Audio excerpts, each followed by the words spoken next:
지금 전국 곳곳을 돌면서 이번 선거에 많은 화두를 던지고 있는데 그 발언들도 묶어서 한번 들어보겠습니다. 왜 중국을 찝쩍거려요? 그냥 쎄쎄. 대만에도 쎄쎄.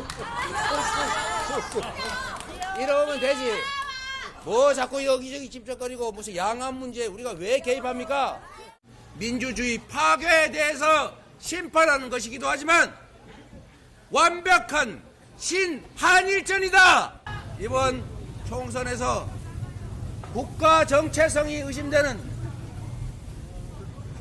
자주 독립국가의 구성원인지가 의심되는 후보들은 다 떨어뜨려서 우리가 대한 독립국가임을 확실하게 보여줍시다, 여러분.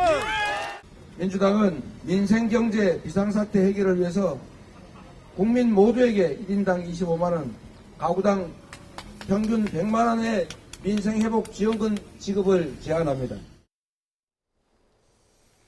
예, 뭐 반일 정석, 반일 카드 이런 부분들도 좀 적극적으로 내세운 모습들도 있고 특히나 또 1인당 25만 원 전국민 지원금 이야기를 꺼냈단 말이죠. 이 부분 어떻게 바라보십니까? 글쎄요, 지금 그만큼 민생 경제 상황이 어려운 상황이다. 뭔가 민생 경제의 심폐소생술이라도 해야 될 만큼 절박하다는 상황을 보여주고 있다고 보여야 됩니다. 더 나아가서 지금 경제 실정을 비판하면서 정권 심판론을 끌어올리는 상황이거든요. 그 과정에서 특히 이 민생 경제에 대한 이슈는 유권자들의 피부에 금방 와닿는 이슈입니다. 또한 더 나아가서 정부 여당이 지금 하고 있는 것은 뭐 금융투자세 폐지라든가 이런 것들이 얼마나 서민들에게 피부로 와닿을 거냐. 오히려 그에 반해서 이재명 대표가 어떤 민주당을 내세우면서 얘기하는 것은 정부 여당보다는 뭔가 민주당은 대안을 제시하고 있지 않느냐. 뭐 25만 원 민생 회복 지원금이라는 걸 통해서 서민 경제를 뭔가 활성화를 끌어내고 또 지난 코로나 전국 때 보여줬던 코로나 지원금이 그 시기에 어떤 민생 경제에 미쳤던 영향이라든가 이런 것들을 환기시키는 차원에서 이재명 대표가 적극적으로 제안하는 민생 경제 요법이라고 봐야 되겠습니다. 김 교수님 어떻게 보십니까? 전체적으로 볼 때는 포퓰리즘 발언이거든요. 예. 근데 저는 좀 외교 부분, 특히 중국에 대해서는 쇄시하면 되지 않느냐, 아니면 신한일전이라고 얘기하는 부분은 예. 제가 볼 때는 이재명 대표가 어떤 이 한반도를 둘러싼 국제 정세를 전혀 이해를 못한다고 보이거든요. 왜냐하면 과거 민주당 정부 때, 그럼 노무현 뭐 아니면 문재인 정부 때처럼 우리가 흔히 얘기하는 실용 외교라고 해서 미국과 중국 사이에서 양다리 외교가 통할 때가 있었습니다. 그렇지만 지금은 그때는 이 중국이 미국보다 한 수 아래일 때거든요. 지금은 미국과 중국 간에 패권 전쟁이 벌어지기 시작했습니다. 그러면 우리처럼 어중간하게 이렇게 양다리를 걸치고 있으면 양쪽으로부터 다 배척이 되는 거거든요. 그래서 중국에서 볼 때는 양다리 해주면 중국에서는 우리한테 쇄시할지 모르지만 실질적으로 볼 때는 우리의 안보나 아니면 어떤 뭐 달러 패권이나 이런 여러 가지 볼 때 우리가 미국 경제하고 미국과 함께 가야 되는데 그렇다 보면 한국과 미국과 일본이 어떤 삼각동맹을 어렵게 윤석열 정부가 만들었고 그 부분이 지금 현재의 추세는 맞는 거거든요.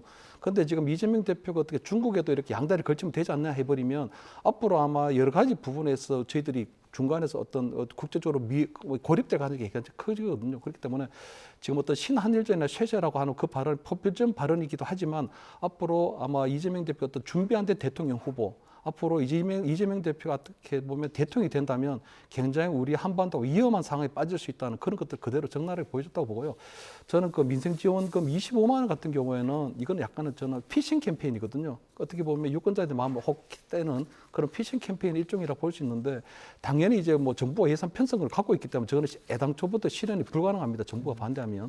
하지만 저는 국민의힘에서는 이 부분은 어떤 건전 재정이라는 측면에서 무조건 거부할 게 아니고 이거 선거 전략 차원에서는 좀 고민해 볼 필요가 있다고 보이거든요. 왜냐하면 어쨌든 윤석열 정부에 들어와서 고물가로 인해서 실질 임금이 줄었습니다. 실질 소득이 줄었기 때문에 국민들이 가난해지고 있는 부분은 맞거든요. 현재 물가도 높고. 그렇다면 민생 회복 지원금 한 25만 원이든 얼마든 조금 내면 사실은 어떤 가게에 큰 도움이 되는 부분이 있고 또 장사도 어느 정도 조금 활성화되는 부분이 있거든요. 그러면 그런 것들이 세금이라는 방식을 통해서 환류되는 것이 있기 때문에 지금 저는 어떻게 보면 지난 코로나 21대 총선에서도 지원금이 어느 정도 선거 득표에 도움을 줬던 것처럼 국민의힘에서도 이걸 적극적으로 선거 전략 차원에서 해도 된다. 두 번째는 이게 13조 원이긴 하지만요. 만약에 이재명 정부가 들어서게 되면 130조, 1300조가 날아가게 되는 부분이 있거든요. 그렇기 때문에 저는 이번 총선이 굉장히 중요하다면 선거 전략 차원에서는 국민의힘에서 적극적으로 좀 검토해 볼 필요는 있다. 이렇게 보입니다. 알겠습니다. 여기까지 듣도록 하겠습니다.